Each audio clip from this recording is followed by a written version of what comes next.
Mbote na beno nyonso bilandi manaka ya Avenir TV. Na bisika nyonso beno mekuzompwila ya kulanda bansangu ya bubu. Beno landa bansangu na bukufi. Mfumu ya insi ya Senegal, Bassirou Diomaye Diakhar Faye, mekwiza na Brazzaville kilumbu ya zole ya ngonda ina Beto Kele. Samu na visite officielle ya bangunga makumi iya na Ivoire. Baku yamba yandi na mfumu ya Congo. Samu na kulendisa lukangulu ya Kisalu, mpe ya bumuntu na kati ya bainsi zole. Palati MCDDI, Mezabi Sachi, yandi kepesan sadisa na Denis Sassou Nguesso. Samu na nsololo ya mfumu ya insi ya mvula ina Beto Kele. Mkanu yai mebakama na bamfumu ya Palati na Brazzaville. Samu na kuzonzila landa majorité présidentielle. Mpe kubumba ngolo ya politiki. Na kilumbu ya mansukunu ya ngonda ya ntete ya mvula ina Beto Kele na Pointe-Noire, bontu ya kulutila nkama sambanu ya leta, mpe ya bisalu ya bumuntu mekutana samu na kusolola mambu ya petrole mpe gaz. Lukuta levu ya benu. Lukuta kanu yei metadila mfumu ya masolo na kati ya bamfumu. Bamfumu ya bisalu mpe bansadisi. Samu na kubongisa nsalulu ya secteur énergétique. Kilumbu ya tanu ya ngonda ina Beto Kele, mfumu ya insi, Tata Denis Sassou Nguesso, mefungula foire ya nene ya bilanga ya Congo na parc ya exposition ya ministère ya agriculture na Brazzaville. Kisaluye yikela kisa mabanza ya kuvutula bontu na ntoto, mpe ya kukanga kujila ya babima ya insi na mfunu ya ekonomi. Mairie centrale ke banda numérotage ya ba voiture yina ke nataka bontu mpe babima. Munati nyonso mebonga kusonikisa nkumbu na kuzonzila futa mbongo. Samu na kubongisa secteur ya transport mpe kubumbisa bayina ke na tsadila. Na balongoki ya Forum Jeunesse Paix Développement ya tanu. Oden Dongo mekutana na ministre ya petites et moyennes entreprises. Samu na kulongoka bumbote ya organisation ya forum. Yina ke salama kilumbu ya iya ya ngonda ya zole ya mvula ina Beto Kele. Na Memorial Pierre Savorgnon de Brazza. Ba huissier de justice ya Congo mesala lukutakanu ya nene na ya ngitukulu samu na luta badiambu yina ke kangaka kisalu ya bawu.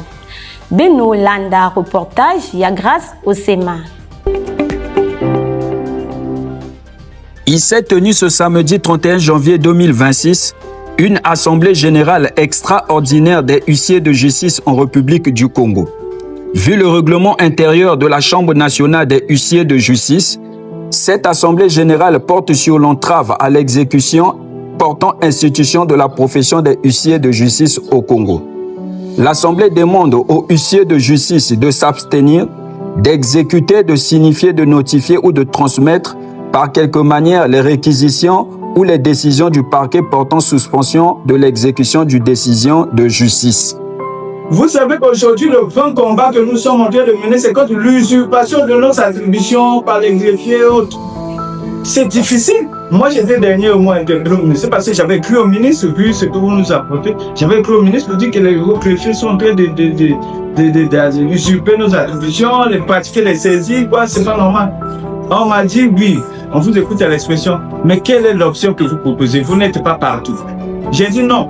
Même là où il n'y a pas l'huissier de justice, c'est l'huissier de justice qui doit se faire. Vu le règlement intérieur de la Chambre nationale des huissiers de justice du Congo, vu l'ordre du jour de l'Assemblée générale extraordinaire, après en avoir délibéré, l'Assemblée générale extraordinaire adopte la résolution suivante.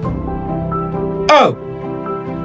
Constate avec regret l'arrestation des huissiers de justice pour le seul motif d'avoir exécuté une décision de justice. Prie les huissiers de justice de s'abstenir d'exécuter, de signifier, de notifier ou de transmettre par quelque moyen que ce soit les réquisitions ou décisions du parquet portant suspension de l'exécution d'une décision de justice. Elle recommande le recours aux dispositions de l'article 32 alinéa 1 de l'acte uniforme portant organisation de procédures simplifiées, de recouvrement et de la voie d'obéissance qui prévoit les défenses et le sursis à l'exécution. Beto ke kutana ina metajila insi ya nsensa. États-Unis ke tungisa lukutakanu ya ba ministri na Washington kilumbu ya iya ya ngonda ina beto kele. Na mambu ya ba minero na ya ba meto ya mfunu. Ba insi mingi ya Afrika mchindu, RDC, Kenya, mpe Guinée, Kebaka, Ndambu. Yina metajila nsaka. Kimvuka ya nsaka oto mesala lutatu ya neni. Samu na kukota na kar ya final na manima ya kununga Singida Black Star ya Tanzania. Nansobakani ya Zole na Musi. Kilumbu ya ntete ya ngonda ya Zole na Stade Alphonse Masomba Deba. Matondo mingi na baina mesala na manima ya kitalatala. Beto kele na Sefas Ngakana. Gilles Mambwana, Jres Mebata na Dina Gasso. Matondo mingi na ina beno melanda bansangu nyonso ya lumbu ya bubu na Avenir TV. Beto ke kumona na jaka na ntangu kelanda samu na bansangu ya malumalu.